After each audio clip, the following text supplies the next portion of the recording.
I'm Ron Paul, a congressman from Texas. I am pleased to be here at the debate because this is a very important debate, but I am convinced that needless and unnecessary wars are a great detriment. They undermine our prosperity and our liberties, they add to our deficits, and they consume our welfare. We should take a careful look at our foreign policy. Right to the questions. Our leadoff question is from the Honorable Ed Meese, the former Attorney General of the United States, who's representing the Heritage Foundation. At least 42 terrorist attacks aimed at the United States have been thwarted since 9/11. Tools like the Patriot Act have been instrumental in finding and stopping terrorists. Shouldn't we have a long-range extension of the investigative powers contained in that act so that our law enforcement officers can have the tools that they need? Paul, I suspect you disagree. I do. Tell us why.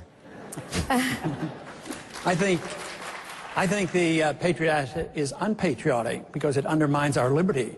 I'm concerned, as everybody is, about the terrorist attack. Timothy McVeigh was a vicious terrorist. He was arrested. Terrorism, still on the books, internationally and nationally, is a criminal. It's a crime, and we should deal with it. We dealt with it rather well with Timothy McVeigh.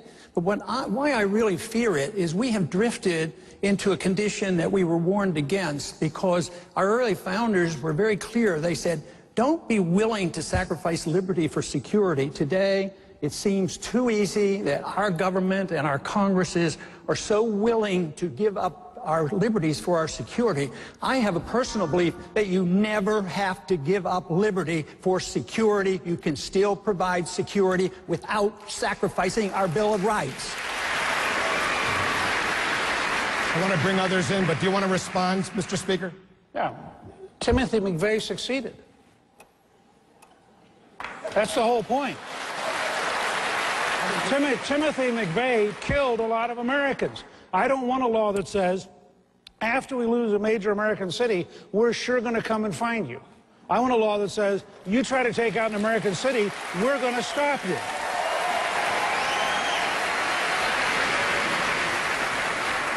This is like saying that we need a policeman in every house, a camera in every house, because we want to prevent child beating and wife beating. You can prevent crimes by becoming a police state. So if you advocate the police state, yes, you can have safety and security, and you might prevent a crime, but the crime then will be against the American people and against our freedoms, and we will throw out so much of what our revolution was fought for. So don't do it so carelessly. Congresswoman Bachmann, let me bring you into this conversation.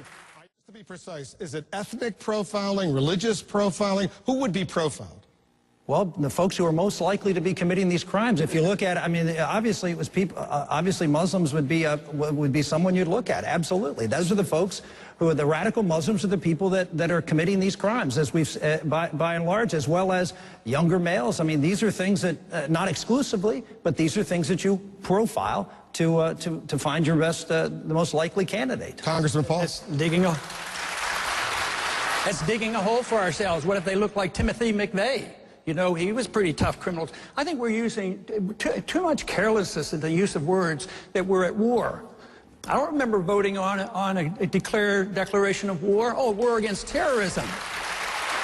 And terrorism is a tactic. It isn't a person. It isn't a people. So this is a very careless use of words. What about this? Sacrifice liberties because they're terrorists? You're the judge and the jury? No, they're suspects. And they have changed in the DOD budget, they have changed the wording on the definition of Al-Qaeda and Taliban. It's anybody associated with organizations, which means almost anybody can be loosely associated. So that makes all Americans vulnerable. And now we know that American citizens are vulnerable to assassination. So I would be very cautious about protecting the rule of law. It will be a sacrifice that you'll be sorry for. Herman Cain, let's bring you into this conversation. Are you with me? We were waiting for you. I'm Mike Gonzalez of the Heritage Foundation. Thank you. If Israel attacked Iran to prevent Tehran from getting nuclear weapons, would you help Israel launch the attack or support it otherwise? Congressman Paul, would you support Israel and help Israel in such an attack? No, I wouldn't do that. But there'd be good reasons, because I don't expect it to happen, because, you know, the Mossad leader that just retired said it would be the stupidest thing to do in the world. And it's a big argument over in Israel. They're not about to do this. They've just polled 40 major experts on foreign policy here by the National Journal. Now, one of them said there should be a unilateral attack on the sites in Iran. So that's not going to happen. And if it did, you're supposing that if it did, why does Israel need our help? We need to get out of their way. I mean, we interfere with them. We interfere with them when they deal with their borders, when they want to have peace treaties. We tell them what they can do because we buy their allegiance and they sacrifice their sovereignty to us. And then they decide they want to bomb something.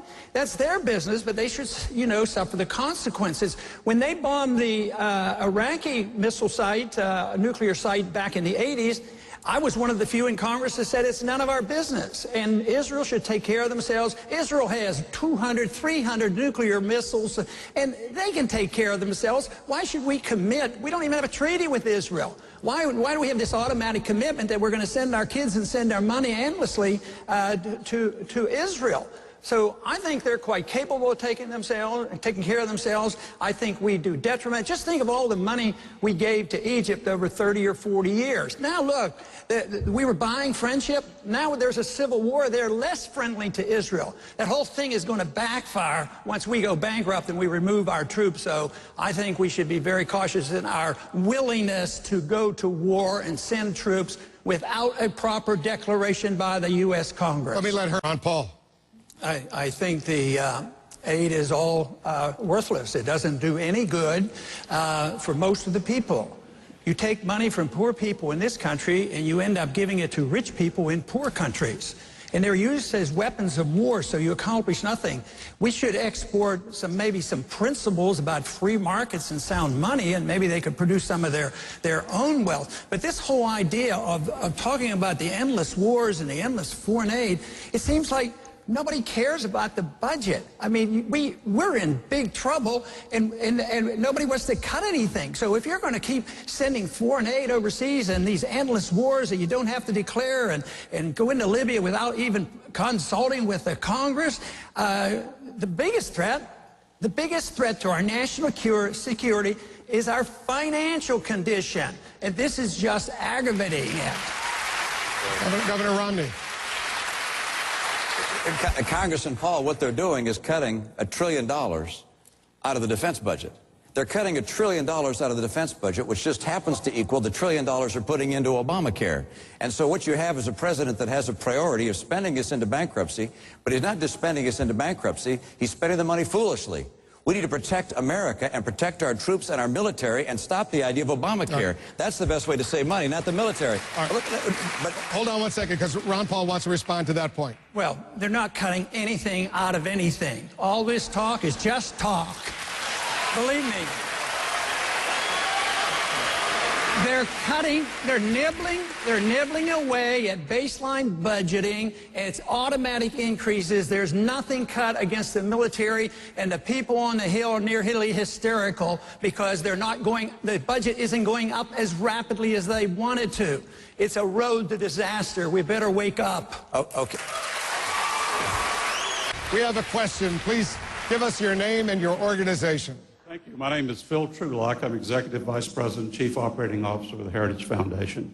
And I'd like to thank all the candidates for joining us tonight. I know some of you may want to be in other places, but we appreciate you being here and sharing your views with us. I'd like to turn it back a little closer to home and talk about what's going on in the borders, our southern border. As all of you know, the drug-related crimes and violence are getting heavier and heavier in that area.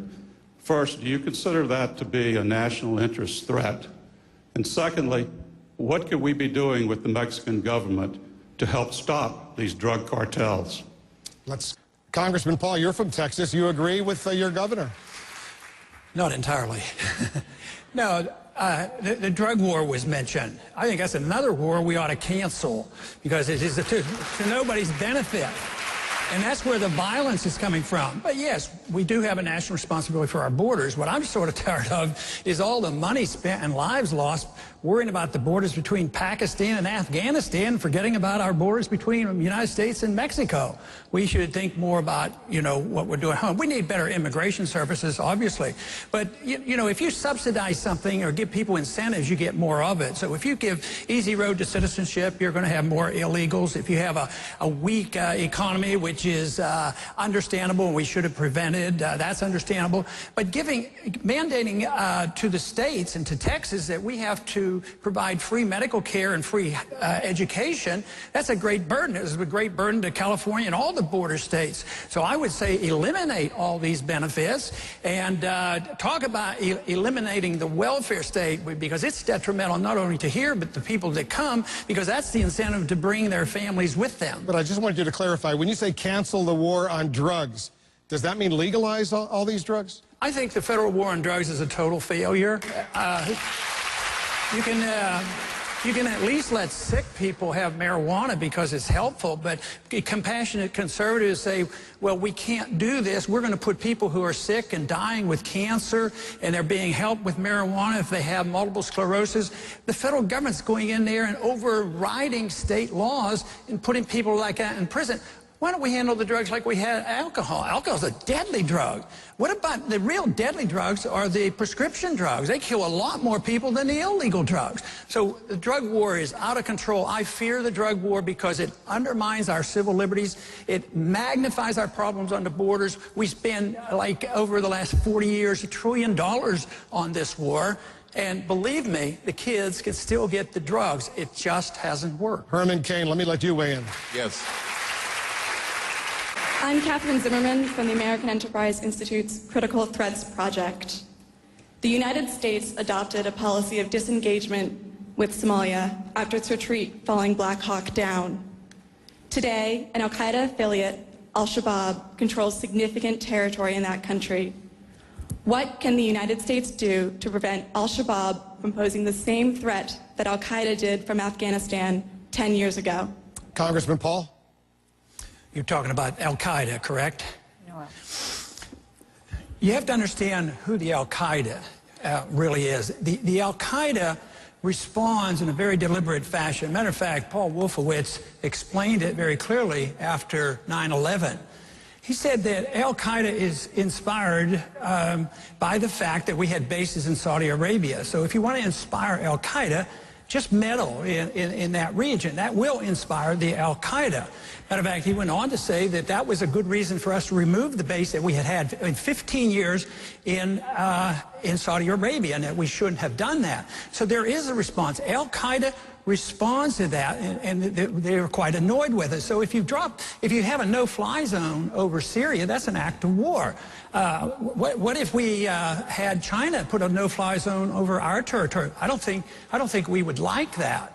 And I think we should practice a policy of goodwill to other people. What about saying that we don't do anything to any other country that we don't have them do to us?